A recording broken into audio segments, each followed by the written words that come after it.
오늘은 마가복음 9장 2절부터 8절에 있는 말씀을 가지고 변화되어야 할 삶이라는 말씀의 주제를 가지고 오늘 성경을 좀 보려고 합니다. 따라서 한번 해볼까요? 변화되지 않으면 변질될 뿐이다. 우리가 하나님 앞에 늘 변화되는 삶이 되시기를 주님의 이름으로 축원합니다. 주님은 우리에게 늘 변화되라고 명령하셨어요. 왜냐하면 우리가 변화되지 않으면 우리는 변질될 겁니다. 변화되지 않으면 퇴보될 거고 왕년 없어요. 왕년에 뭐 했다는 거 없어요. 왕년에 아무리 잘났고 왕년에 아무리 못났어도 오늘 내가 변화의 삶을 살면 내일은 더 나은 삶으로 갈 수 있는 길이 열릴 거예요. 그건 주님의 약속이에요.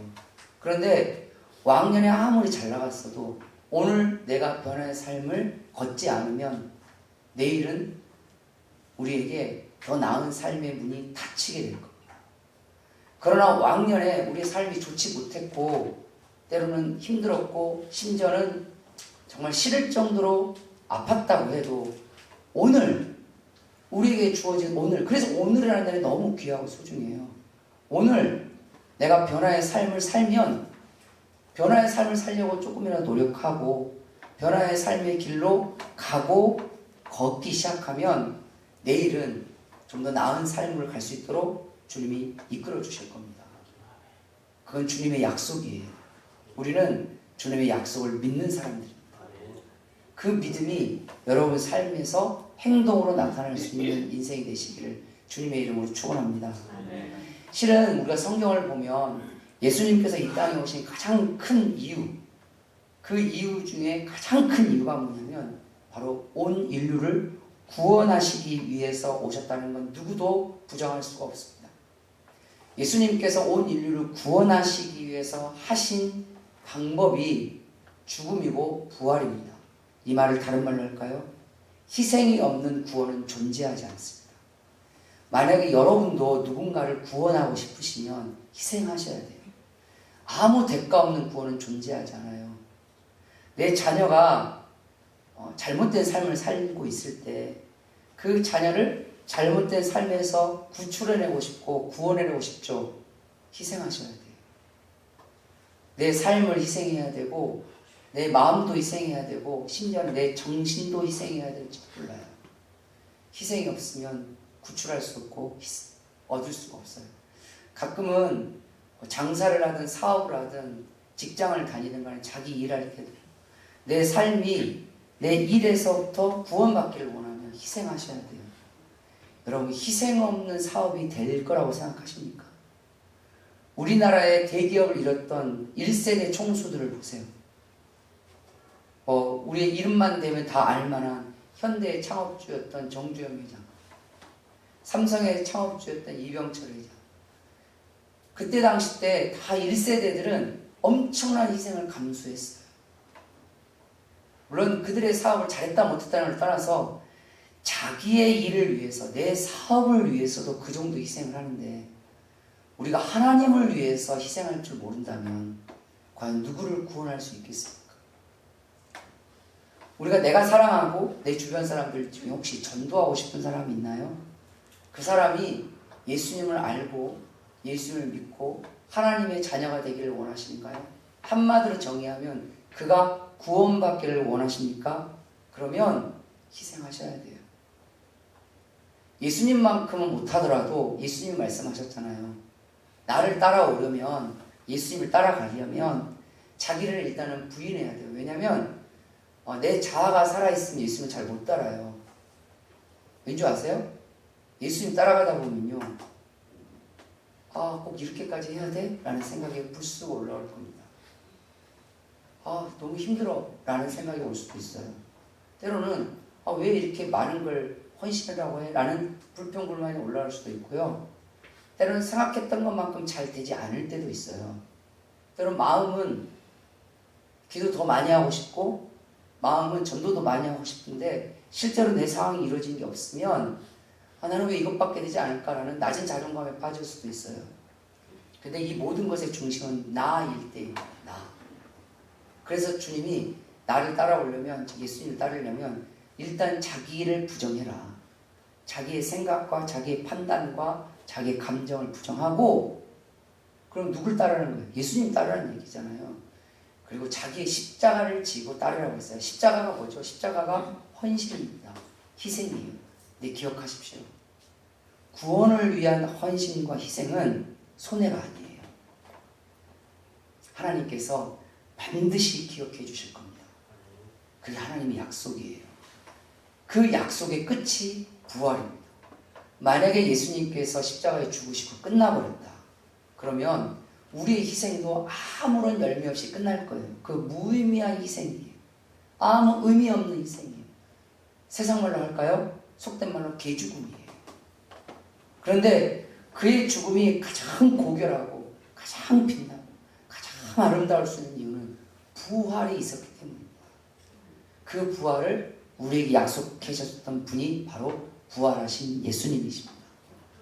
중요한 건 사람들은 예수님이 이 땅에 계신 동안에 그분이 우리를 구원해 주실 구원자이자 하나님의 아들이라는 걸 믿지 않았어요. 심지어 예수님의 제자들도 믿지 않았죠. 예수님은 순간순간 당신이 너희들의 구원자고 너희들의 하나님이고 내가 그런 하나님의 아들이라는 것을 증명하셨지만 그들은 그때뿐이었어요. 아 그런가? 하다가도 시간이 지나면 잊고 아 그런가 해서 잊었어요. 왜 잊었냐면 여러 가지 이유일 수도 있지만 기억하셔야 돼요. 자기 욕심 때문이었어요. 내 욕심에 내가 채워지기 시작하고 내 욕심의 기대가 점점 높아지고 내 욕심을 바라보고 내 욕심을 이루려고 하고 내 욕심만을 쫓기 시작하면 하나님을 정확하게 볼 수 없습니다. 하나님을 정확하게 바르게 볼 수 없어요. 뒤틀려 보여요. 어떻게 뒤틀려 보일까요? 내 욕심을 이루어 줄 도구,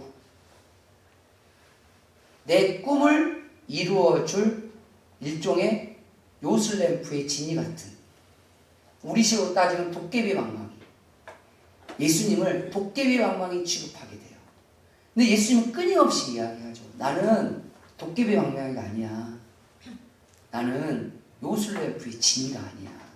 나는 너희들의 영혼을 구원하러 온 그 하나님이고 그 하나님의 아들이다. 나를 좀 정확하게 봐라. 너희의 꿈과 너희의 욕심을 앞세우지 말고 진짜 너에게 필요한 게 뭘까? 네 영혼이 구원받는 게 가장 필요한 게 아니겠냐? 라는 걸 끊임없이 예수님은 말씀하셨어요. 근데 참 너무 안타까운 건 뭐냐면 예수님이 십자가에 죽으실 때까지도 예수님이 그토록 희생하시고 자기의 목숨까지 다 내놓을 때까지도 제자들은 정신을 못 차렸어요. 예전에 어느 권사님이 돌아가시기 얼마 전에 저에게 기도 부탁하셨던 권사님이 계셨어요. 근데 그 권사님이 저에게 하셨던 기도 부탁 중에 물론 저에게만 기도 부탁한 거 아니고 주변에 몇 분들에게 마지막까지 기도 부탁을 하셨어요. 그 기도 부탁이 뭐였냐면 그때 제가 전도사였거든요. 전도사님, 제가 믿음 생활을 똑바로 못해서 제가 덕이 안 돼서 제가 신앙 생활을 똑바로 못해서 내 자식들이 내 가족이 예수님을 아직도 안 믿습니다. 그런데 끊임없이 예수님 믿어야 된다. 하나님 살아계신다. 너희 육신보다 영혼이 더 귀하다. 라고 늘 말을 하지만 이 아이들이 정신을 못 차리네요. 언제 정신을 차릴까요? 내가 죽을 때까지도 정신을 못 차리네요. 내가 죽을 때까지 이걸 못 보고 죽을 것 같네요. 내가 죽어서라도 그게 이루어질 수 있도록 기도해 주세요. 이게 그분의 마지막 부탁이셨어요.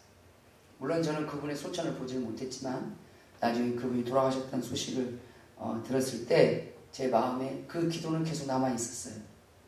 물론 너무 감사하게도 그 이후에 한 10여 년 정도 지난 다음에 이게 감사했고 하나님의 기적이었다는 게 뭐냐면 10여 년 지난 다음에 그 자녀들과 그 가족들이 한꺼번에 다 교회를 갔어요. 같은 날 같은 시간에. 그리고 똑같이 하나님을 믿게 됐어요. 물론 이유와 과정들은 있었지만 순차적인 한 방에 그때 저와 같이 기도 부탁을 받았던 그 전사님, 그분도 이제 지금 목사님 되셨고 저도 목사님이 됐지만 그분이 그때 뭐라고 말씀하셨냐면 저한테 야, 이게 한 방에 이렇게 될 수도 있다 라는 게 저는 너무 놀랬다. 이거 하나님의 은혜가 아니면 권사님이 돌아가실 때까지 했던 그 기도, 그리고 그 기도 부탁을 받았던 그 몇몇 분들의 기도가 아니었다면 과연 이게 이렇게 될 수 있었을까? 라는 그런 말씀을 이렇게 하셨던 기억이 있습니다. 예수님의 제자들도 예수님이 죽을 때까지 정신을 못 차렸어요. 오늘 이 장면은 예수님께서 변화되시는 그 변화산의 사건을 다루고 있는 장면입니다. 예수님은 당신의 말과 당신의 행동을 통해서 당신이 영혼을 구원하시고 하나님 나라의 주인이시며 하나님의 아들이라는 걸 증명하시고 많이 말씀하셨어요. 그런데 예수님 자신이 말하고 예수님의 행동을 통해서 예수님이 기적이나 이적이나 표적을 통해서 이렇게 나타냈더니 이 사람들이 그 말에 신뢰도가 떨어진 거예요. 그러니까 예수님을 믿지 않으니까 예수의 말도 신뢰도가 떨어진 거죠. 여러분, 누가 여러분 말을 잘 안 듣는 건 여러분을 잘 신뢰하지 않는다는 뜻이에요. 멀리 볼 필요는 없습니다. 신뢰도가 높죠. 그럼 그 사람 말을 들어요. 내 자식이 왜 내 말을 안 들을까? 딴 거 없어요. 그냥 나에 대한 신뢰도가 낮기 때문에 그래요. 뭐 의지가 약하고 그럴 수도 있겠지만 진짜 근본적인 이유는 정말 신뢰도가 높으면 그 사람 말을 듣습니다. 근데 예수님을 향한 이 신뢰도가 떨어지니까, 그러니까 예수님이 잘못한 건 아니지만 예수님을 향한 신뢰도와 믿음이 떨어지니까 예수님 말을 잘 안 들어요. 그럴 때마다 예수님께서 한 번씩 하는 극단적인 방법이 하나씩 있어요. 이게 뭐냐면 하늘에서 초자연적인 현상으로 예수님이 하나님의 아들이라는 걸 증명하는 방법이었어요. 그 중에 대표적인 케이스가 예수님이 침례를 받으셨을 때, 침례 받고 물 위에서 올라왔을 때 성경에 뭐라고 됐죠? 하늘이 열리고 하늘에서 비둘 같은 성령의 음성이 났다고 되어 있어요. 이는 내가 사랑하는 아들이다. 그때 사람들이 혹시 이분이? 이랬어요. 그리고 또 잊었죠. 그리고 오늘 이 사건이 그 사건의 또 다른 모습으로 나옵니다. 예수님이 변화산에서 예수님이 변했을 때 오늘 이 제자들을 향해 제자들이 느꼈던 그 느낌이 뭐였느냐? 이분이 하나님의 아들인가? 라는 생각을 더 하게 될 수 있는 계기가 됐어요. 왜냐하면 7절 말씀에 보면 마침 구름이 와서 그들을 덮으며 구름 속에서 소리가 나되 이는 내 사랑하는 아들이니 너희는 그의 말을 들어라. 그렇게 함으로써 이 예수님이 구원자이신 하나님의 아들이라는 걸 증명하신 거죠. 예수님은 끊임없이 당신이 하나님이시라는 걸 증명하셨어요. 예수님은 끊임없이 당신이 하나님이라는 걸 증명하셨어요. 그걸 증명하기 위해서 수많은 변화를 일으켰어요. 맹인이 눈을 뜨게 하고 안진뱅이가 걷게 하고 죽은 자를 살려내고 무리를 걷게 하고 귀신을 내어 쫓으시고 병든 자를 고치시고 끊임없이 변화를 일으키셨어요. 그것도 부족하셔서 자기 자신을 변화시키셨어요. 그래서 수많은 사람들에게 내가 너희들을 구원할 하나님이야. 저는 성경을 볼 때마다 솔직히 말해서 우리 예수님 보면 좀 애처로워요. 이렇게까지 당신이 살아계신 하나님이라는 걸 증명해내시고 나타내시고 설명하고 그렇게까지 하는데도 왜 이놈의 인간들은 알아먹지를 못하는 건지 정말 답답하고 마음이 어쩔 때는 성경을 볼 때마다 정말 속이 상해요. 이 시대도 마찬가지. 예수님을 믿겠다고 교회에 들어와 있는 사람들 중에서도 예수님을 진정한 내 삶의 주인이자 나의 하나님이시자 나의 왕으로 믿고 따르지 않고 여전히 자기 고집대로 자기 생각대로 자기 마음대로 살아가고 있는 모습들을 보면 주님이 어떻게까지 해야 이 사람들이 진짜 하나님이 나의 하나님이시고 이 하나님이 나의 왕이시고 이 하나님 나의 주인이시며 이 하나님만이 유일하게 나를 구원하실 분이라는 것을 삶으로 따라갈 수 있을 것인지, 때로는 속이 상하고 때로는 마음이 아프고 때로는 우리 주님 볼 때마다 애절할 때가 여러 번 있습니다. 예수님께서 자기 자신을 변화시키면서까지 이렇게까지 증명하셨다면 이제는 우리가 우리의 삶을 변화시켜서 내가 그런 하나님을 믿고 있습니다 라고 스스로 증명해낼 수 있어야 되지 않을까요? 오늘 변화산의 실은 기적과 같은 모습은 실은 예수님을 향한 우리의 변화를 촉구하고 있다는 사실을 기억하셔야 합니다. 예수님이 당신을 변화시켜서 우리를 구원할 만한 분이라는 걸 증명하셨다면 이제는 우리가 예수님을 믿는 사람이라는 것을, 내가 예수님을 믿고 예수님을 따르는 그리스도라는 사실을 스스로 증명하기 위해서라도 반드시 변화가 되어야 합니다. 내가 변화되지 않으면 우리는 변질될 거예요. 내가 변화되지 않으면 내가 그리스도라는 사실을 누구에게도 증명할 수 없어요. 껍데기뿐이에요. 교회만 다니는 교인인 거지 그리스도인이 아니에요. 그가 변화가 되지 않는데, 니고데모가 한밤중에 예수님을 찾아왔습니다. 주님, 어떻게 하면 제가 영생을 얻을 수 있겠습니까? 그때 예수님께서 니고데모에게 이렇게 말씀하셨습니다. 네가 거듭나지 않으면 너는 영생을 얻을 수 없다. 주님, 어떻게 사람이 엄마 뱃속에 들어가서 다시 태어나, 거듭나다는 걸 그렇게 이해하는 거예요. 맞아요. 문자적으로는 정확해. 똑똑한 사람이라 문자적으로는 정확히 이해했어요. 어떻게 다시 태어날 수 있습니까? 예수님이 말했죠. 너는 육신적으로만 생각하는구나. 영적으로 생각해봐라. 하나님의 말씀으로, 하나님으로 다시 태어나지 않으면, 다시 태어난다는 말이 뭐죠? 변화되지 않으면, 변화의 삶을 살아가지 않으면 너는 영생을 얻을 수 없다 라고 성경은 우리에게 말하고 있어요. 오늘 이 시간에 있는 저와 여러분들이 예수님조차도 스스로를 변화시키면서까지 우리에게 살아계신 하나님이라는 걸 증명하셨다면 저와 여러분은 주님 앞에 내가 그리스도인입니다. 내가 그리스도인입니다. 내가 구원받을 그리스도인입니다. 내가 예수님을 믿고 예수님을 따르는 내가 그리스도인입니다 라는 것을 스스로 증명해낼 수 있는 변화되는 삶이 되시길 주님의 이름으로 축원합니다. 그러려면 첫 번째로 머물고자 하는 삶을 변화해야 합니다. 머물고자 하는 삶을 변화하지 않으면 절대로 우리는 다시 태어나기 쉽지 않아요.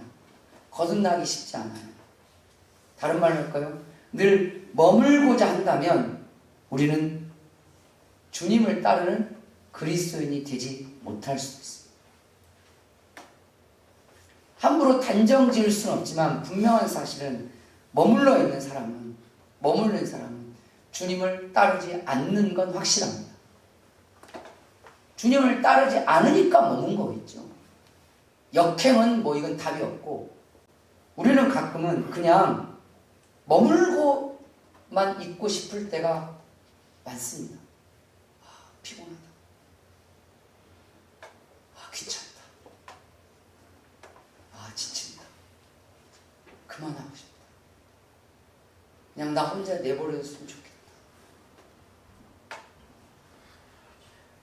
제가 그랬어요. 근데 그것은 마귀가 넣어주는 마음.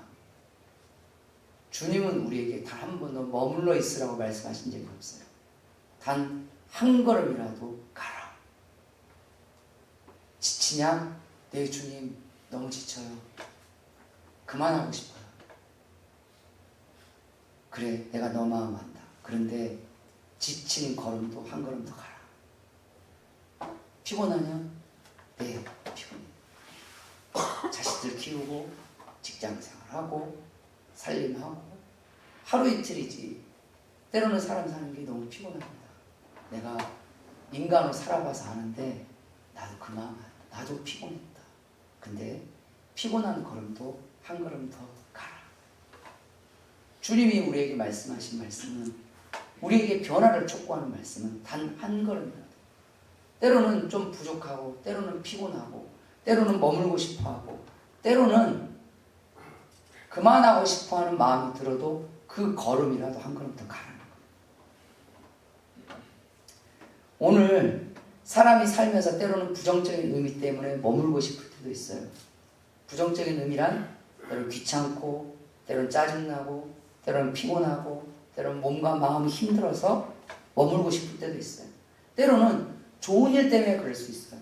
너무 지금 좋으니까 그냥 이대로만 있었으면 좋겠다.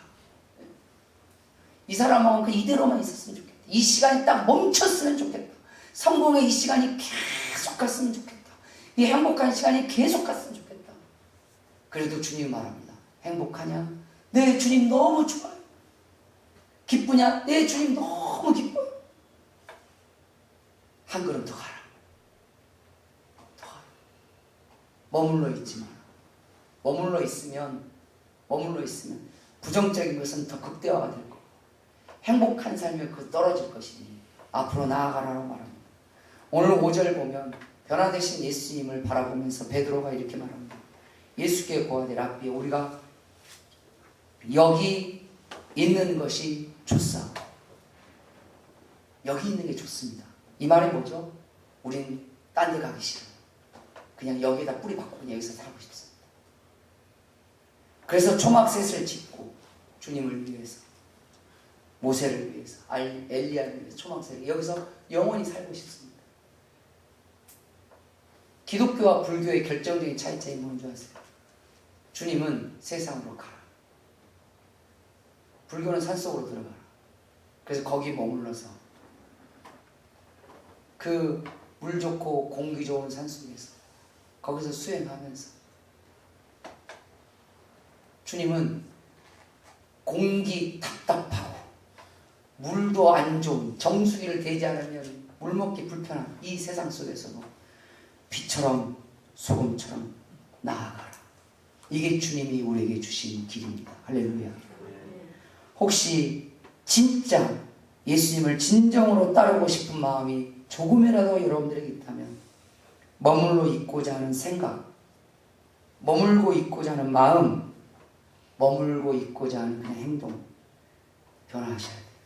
그게 게으름이에요. 그게 나태함이에요. 주님은 우리에게 말합니다. 그 삶에서 변화가 일어나야 너희가 내 제자가 된다. 진정한 그리스도인은 예수님을 보고, 왜냐하면 세상을 보면 머물고 싶어질 때가 많아요. 세상에 힘든 걸 보고 세상에 힘든 걸 겪으면 그냥 머물고 싶어져요. 세상에 굉장히 좋은 걸 보고 세상에 굉장히 행복한 걸 느껴도 머물고 싶어져요. 사람의 심리는 그래요. 그래서 주님은 말하죠. 예수님을 보라고. 아멘. 예수님을 보고 배우고 성장해 나아가라. 성장하는 자가 주님이 기뻐하시는 그리스도입니다. 머물러 있으면 절대 성장하지 못합니다. 게으르고 나태하면 절대 성장하지 못합니다.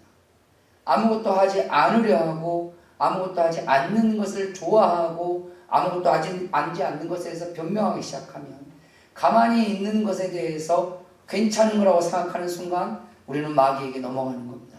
가만히 있는 건 괜찮은 게 아니에요. 가만히 있는 건 말 그대로 퇴보하는 겁니다. 주님이 우리에게 머물고자 있는 마음에서 일어나는 얘기는, 베드로를 향해서 주님 여기가 너무 좋으니 내가 여기서 그냥 초막 짓고 그냥 이 여기가 높은 산이거든요. 이스라엘에서 제일 높은 산 헬몬산이에요. 250m가 넘는 굉장히 높은 산인데, 이 산 속에서 그냥 하고 지리산 속에 들어가서 그냥 그렇게 그냥 유유자적하게 살고 싶다고 할 그 사람을 향해서 주님이 멱살 잡고 끊고 내려온 거예요. 너 세상으로 내려가라고. 왜? 네가 지리산 속에 들어가서 혼자 그렇게 그냥 물 좋고 공기 좋은 데 그냥 아무것도 하기 싫고 가만히 있고 싶을 때는 천국 갈 때가 된 거야. 천국에 오면 내가 실컷 그렇게 해줄 테니 살아있는 동안에는 이 땅에 내려가서 빛으로 살아라. 이 땅에서 움직여라. 성장해라. 주님이 멱살 잡고 끌고 내려오는 거예요. 알아서 내려가시겠습니까? 아니면 주님 멱살 잡혀야 내려가시겠습니까? 가장 좋은 길은 내 발로 들어가지 않는 게 제일 좋겠죠. 베드로는 어떻게 보면 예수님 앞에 멱살 잡혀서 끌려 내려온 케이스예요. 나중에 요한복음 21장 예수님 베드로에게 뭐라고 말씀한 줄 아세요? 나중에 네가 원치 않는 죽음을 네가 받게 될 거야. 그게 순교였거든요. 그런데도 베드로는 자기가 원치 않는 죽음을 맞이했음에도 불구하고 베드로는 그걸 감사할 수 있는 영성에까지 성장했어요. 여러분의 삶이 그런 삶이 됐으면 좋겠습니다. 두 번째로 우리가 그리스도인으로서 변화되어야 될 삶은 우상을 두려는 삶을 변화해야 합니다. 우상을 두려는 것. 우상이 뭐냐? 하나님보다 더 사랑하는 것. 하나님 외에 나의 삶의 목표, 나의 꿈, 내가 신으로 모시는 것. 사람 우리 너무 잘 알죠. 이스라엘 백성들은 바알 신을 우상으로 섬깁니다. 왜냐하면 바알이 나의 신이라고 생각했어요. 바알이 나의 꿈을 이루어준다고 생각했어요. 아세라 신을 섬기는 사람도 있었어요. 근데 이 시대는 돈을 신으로 섬기는 사람들이 참 많아요. 돈신, 성공신, 때로는 편안함과 안락의 신, 때로는 사람의 신이 될 때도 있습니다. 부모가 신이 되는 경우는 좀 드물더라고요. 보니까 사랑하는 사람, 예를 들어 자식이 신이 되는 경우가 있고, 아내나 남편이 신이 되는 경우도 있고, 때로는 내가 좋아하고 내가 존경하는 그 누군가가 나의 신이 되는 경우도 있어요. 사람들은 그런데 신을 두고 싶어하는 마음이 다 있어요. 이걸 종교성이라고 하거든요. 왜냐하면 사람은 누군가를 의지하고 의존하고 싶은 본능이 있어요. 그 본능이 돈에 움직일 때도 있고 사람에 움직일 때도 있고 때로는 나의 어떤 목표나 성공에 이렇게 둘 때도 있어요. 중요한 건 우리가 예수님을 정말 깨끗하고 정결하게 따르려면 아무리 대단하고 훌륭한 것이라 할지라도 세상 것은 따르면 안 돼요. 세상 것은 따르면 안 돼요. 할렐루야. 세상 것은 따르지 마세요. 세상 것은 절대 따르지 마세요. 세상이 우리 삶의 최종 목표가 되면 안 돼요. 공부 잘하는 게 목표가 될 수는 있지만 공부 잘하는 게 최종적인 목표는 아니에요. 돈 버는 게 목표가 될 수도 있어요. 그런데 돈 버는 게 여러분의 인생의 최종 목표가 되면 여러분은 돈을 우상으로 두는 겁니다.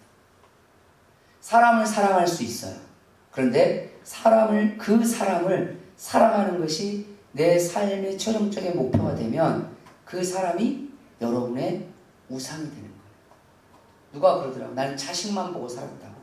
네, 그 자식이 우상인 거죠. 자식만 보고 살았어요. 자식이 잘 되는 것만 보고 살았어요. 그 안에는 그 다음이 없어요. 그렇다면 자식이 잘 되는 게 나쁜 건가요? 돈을 버는 게 나쁜 건가요? 공부를 잘하는 게 나쁜 건가요? 세상에 성공하는 게 나쁜 건가요? 아니에요. 주님은 그걸 나쁘다고 말하지 않았어요. 그게 삶의 목표가 되고 그것이 나의 신이 될 때 하나님은 그걸 우상이라고 말하는 거죠. 그러면 진짜 주님을 정결하고 깨끗하게 살아가는 삶은 진짜 예수님을 따르는 삶은 어떤 사람일까요? 그 성공을 통해서 하나님을 드러내는 겁니다. 할렐루야. 우리의 목표는 하나님을 드러내는 거예요. 다른 말로 할까요? 하나님의 영광을 위해 살아가는 거예요. 여러분 가게에서 하나님이 드러나게 하셔야 해요. 여러분 삶의 자리에서 하나님이 드러나게 하셔야 해요. 여러분 자식에게도 하나님이 드러나게 하셔야 돼요. 왜 공부해야 되는 줄 아세요? 공부 잘해서 성공할 아니에요. 공부 잘해서 하나님을 드러내기 위해서 그래요. 공부 잘해서 하나님을 드러낼 수 있는 방법이 엄청 많아요. 너무너무 많아요. 제가 청소년 사역할 때 지금은 그 분당 우리 교회 목회하신 이찬수 목사님이 그때 사랑의 교회에서 청소년 사역하고 계실 때 우리 청소년 사역하는 그 기관이 있었어요. 그때 한데 이찬수 목사님 설교하시는데 이런 말씀하셨어요. 그 청소년들에게 공부 잘하라고. 그게 니들 사명이라고. 공부 못하면 하는 게 죄 짓는 거라고. 근데 공부를 잘하는 게 니네들 목표가 아니라고. 공부해서 남 줘라. 너희들 편안하고 너희들 성공하려고 공부하려고 하지 말고 다른 사람 돕고 하나님이 원하는 일을 하기 위해서 공부하라고. 그게 삶의 목표가 되면 너희들의 삶을 하나님이 주장하실 것이다. 성경은 그걸 우리에게 말하고 있어요. 왜 돈 벌어야 되죠? 그 돈으로 하나님을 드러내는 거예요. 왜 성공하는 거죠? 그 성공으로 하나님을 드러내는 거예요. 때로는 우리에게 편안함과 안락함이 필요해요. 왜죠? 쉼이 필요하니까. 근데 왜 쉬죠? 지상 속에 처박히려고? 아니요. 쉬고 힘을 얻어서 하나님을 드러내게 하려고, 하나님을 나타내게 하려고. 우리가 좋은 인간관계를 맺는 게 여러분의 삶의 목표입니까? 아니잖아요. 그 인간관계를 통해서 누구를? 하나님을 드러내려고. 자식을 위해서 열심히 사세요. 주님이 주신 운명과 같은 선물과 같은 존재니까. 그런데 그 자식이 잘 되는 게 여러분 인생의 목표입니까? 아니요. 그게 우상이. 그 자식을 통해서 하나님이 드러나게 하기 위해서 자식이 잘 되게 합니다. 주님은 그걸 통해서 우리의 삶이 정결한 그리스도인이 될 수 있도록 이끄십니다. 우리가 진짜 정결한 그리스도인이 되려면 예수님만 믿고 예수님만 따르고 예수님을 따르므로 말미암아 예수님을 세상 앞에 드러내게 하는 거예요. 이게 정결한 그리스도인이고 거룩한 그리스도. 그러려면 우리가 거룩해져야 돼요. 우리가 거룩해지려면 우리 안에 우상은 없어야 돼요. 우상은 없어야 돼요. 그런데 우리 안에 이 세상적인 우상이 없어지면 얼마나 감사하고 자유한 줄 아십니까? 예를 들면 자식이 잘 되는 게 내 인생의 목표고 자식이 내 우상이 됐잖아요. 내 자식이 잘못돼 보세요. 죽고 싶어져요. 내 인생이 다 부정당하는 것 같아요. 자식이 대학 떨어져 보세요. 기도도 안 나와요. 왜 기도가 안 나오는 줄 아십니까? 자식이 우상이었어요. 부정하지 마세요. 내가 돈 벌려고 열심히 했는데 돈이 안 벌려. 그래서 돈을 많이 못 벌었어. 그래서 마음이 실망이 실족이 오고 예배들은 예배 집중이 안 되고 기도가 안 나와. 왜 그런 줄 아세요? 돈이 우상이었기 때문에 그래요. 하나님이 진짜 내가 하나님이 된 사람은 내 삶에 실패가 와도 그것 때문에 기도가 안 나오진 않습니다. 왜죠? 그게 내 인생의 최종 목표는 아니었어요. 다른 말로 해볼까요? 꼭 자식이 잘 돼야 자식을 통해서 하나님이 드러납니까? 공부를 잘해야 공부를 통해서 하나님이 드러납니까? 돈을 많이 벌어야 돈을 통해서 하나님의 영광이 드러납니까? 아니잖아요. 돈을 적게 벌어도 하나님을 드러낼 수 있어요. 자식이 성공하지 못해도 하나님의 영광을 드러낼 수 있어요. 저는 예전에 다니엘 기도에 박위라는 청년이 나와서 간증하는 거 아직도 기억이 납니다. 그 위라클이라는 유튜브 채널을 운영하고 있더라고요. 근데 이 친구가 그 집안이 크리스찬 집안이에요. 믿는 집이라고. 그런데 대학교 4학년 때 취업이 됐어요. 우리나라에 이름만 되면 알만한 패션 회사였어요. 그리고 6개월 만에 정직원이 됐어요. 얼마나 기뻐요. 정직원 됐다라는 그 축하 소식에 주변 친구들이 파티를 열어주고 축하 파티를. 그 축하 파티에 가서 막 놀고 난 다음에 정신을 깨보니까 병원이었어요. 경추가 끊어져 나간 거예요. 경추가 끊어나가니까 목 밑으로는 다 마비가 된 거죠. 보통 같으면 죽고 싶을 거예요. 아, 왜 그렇게 됐냐고요? 술 먹다가 그렇게 됐어요. 술 먹고 4m 건물에서 떨어졌는데 술 먹음까지 기억이 나고 떨어진 것도 기억이 안 나요. 그랬었다고 하더라고요. 그거 본인이 한 얘기니까. 그 아버지가 우리나라의 유명한 PD였어요. 그 아버지가. 이름만 되면 알만한 유명한 PD였어요. 그분의 이름으로 내놓은 드라마가 히트를 칠 때였어요. 근데 그분이 뭐라고 말씀하신지 아십니까? 그 미라클에 보면 아버지 얘기가 나와요. 자기 평생의 꿈이, 평생의 소원이, 평생의 목표가 이 자식이 잘 되는 거였대요. 근데 자식이 그렇게 무너지고 난 다음에 꿈이 바뀌었어요. 어떻게 바뀌었냐? 무너지고 망가진 자식이지만 이 자식을 통해서 하나님이 드러났으면 좋겠다. 근데 그 꿈이 계속 이루어져 가고 있습니다. 하나님이 드러나는 거예요. 하나님. 우리의 삶의 목표는 하나님이 드러나야 우상이 없어져요. 사람들은 말하죠. 돈 많이 벌어서 하나님 섬기겠다고. 웃기는 소리 하고 있는 거예요. 공부 잘해가지고 하나님 영광 돌리겠다고. 그 웃기는 소리예요. 공부 못해도 때로는 자식이 조금 잘못돼도 때로는 성공하지 못해도 그걸 통해서 하나님을 드러낼 수 있습니다. 그 길은 무궁무진해요. 그래서 너무 감사한 거예요. 그래서 일이 잘 안 풀려도 무너지지 않는 거예요. 왜? 우리의 삶의 목표는 하나님께 있으니까. 우상이 있지 않기 때문입니다. 그리스도인이 변화되어야 될 세 번째는 뭘까요? 바로 자신이 원하는 삶을 변화해야 합니다. 여러분, 우리가 예수님을 온전히 따르려면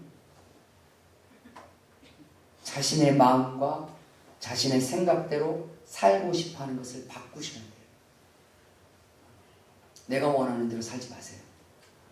내 기분대로 살지 마시고 내가 생각했던 대로, 내가 계획했던 대로, 내가 가졌던 마음대로 살지 마세요. 그건 하나님하고 상관이 없는 삶입니다. 그럼 하나님과 상관이 있는 삶은 뭘까요? 다시 말하면 하나님 앞에 온전한 그리스도인들은 누굴까요? 오늘 7절 하나님이 직접 말씀하셨습니다. 마침 구름이 와서 그들을 덮으며 구름 속에서 소리가 나되 이는 내 사랑하는 아들이니 너희는 그의 뭘 들으라? 말을 들으라. 우리 하나님도 답답하셨던 것 같아요. 제발 좀 말 좀 들어라. 말 안 들으면 여러분 자식들한테는 야 이놈 새끼야 말 좀 들어라 그러잖아요. 우리 하나님의 심정이 딱 그러셨던 것 같습니다. 그러면 왜 말을 들으라고 했을까요? 이 제자들이 말을 안 들어요. 주님의 말을 안 들어요. 그럼 왜 주님의 말을 안 들었을까요? 다른 거 없어요. 자기 마음대로 하고 싶은 거예요. 자기 생각대로 하고 싶은 거예요. 자기 기분대로, 자기 뜻대로, 자기 주장대로, 자기 경험대로 자기가 해봤대. 그럼 자기가 하나님이? 내가 겪어봤대. 네, 자기 경험대로 이렇게 돼서 그 다음에 그렇게 됐어요. 그런데 이 세상의 모든 걸 다 겪어봤냐고. 다 아는데 알기는 뭘 다 알아요. 우리가 어떻게 다 알아요? 우리가 어떻게 다 경험해? 우리가 어떻게 다 판단해? 내 지금까지 다 경험하고 다 알았다고 칩시다. 그러면 지금까지 알고 지금까지 경험했던 것을 토대로 내일이 그렇게 됐을 때는 보장은 누가 해요? 여러분 인생이 진짜 그렇게 보장할 수 있어요? 여러분 자식의 인생을 진짜 그렇게 보장할 수 있습니까? 여러분의 삶을 진짜 그렇게 보장할 수 있어 단언할 수 있냐고요? 우린 누구도 내일을 단언할 수 없어요. 내일의 삶을, 내일의 인생을, 내일의 우리의 모습을 아무도 단언할 수 없어요. 아무도. 우리는 더 겸손해져야 합니다. 하나님, 우리는 내일을 모릅니다. 그러니 제가 어떻게 할까요? 제가 어떻게 할까요? 주님의 답은 하나입니다. 내 말을 들어라. 너의 생각을 내려놓고 너의 판단을 내려놓고 너의 주장을 내려놓고 그렇게 살고자 하는 네가 원하는 삶을 다 접어버리고 내가 원하는 삶대로 한번 해봐.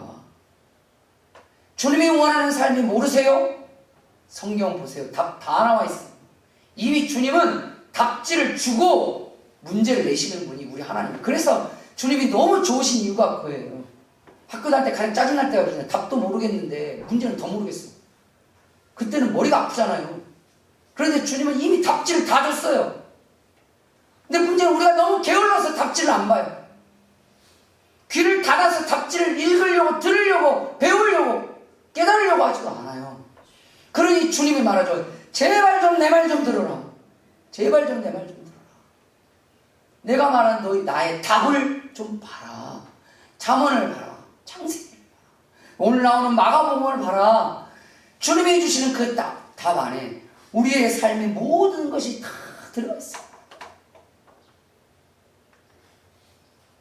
심지어는 인간의 처세술까지도 성경에 다 있어요. 가끔은요 우리가 못해서 그렇지 진짜 이렇게만 하면 성공하겠다 싶은 것들이 한두 가지가 아니에요. 그게 목사에게만 한정된 줄 아십니까? 장사하는 사람들, 사업하는 사람, 직장에서 공부하는 사람들 성경에 보면 답이 다 어떻게 공부할지, 어떻게 장사할지, 어떻게 사업할지, 어떻게 사람을 만날지, 어떻게 가정을 이끌어야 할지, 어떻게 누구와 어떻게 부모와의 관계를 맺고 어떻게 자녀와의 관계를 맺고 심지어는 어떻게 부부지간의 관계를 맺어야 될지 우리는 그러죠. 하나님 나는 안 돼요. 나는 안 된다는 게 세상에 어디 있어요. 나는 안 될 거면 주님이 뭐하러 말씀하셨냐고요. 주님이 우리에게 이렇게 말씀하실 때는 부족할 수 있고 연약할 수 있지만 할 수 있으니까 말씀하실 거예요. 할 수 있으니까. 내 사람마다 5달란트의 그릇이 있고 2달란트의 그릇인 거 맞습니다. 주님도 인정하셨어요. 그런데 2달란트는 채울 수 있어요. 심지어는 1달란트도 채울 수 있다고요. 못하는 거 없어요. 없다고요.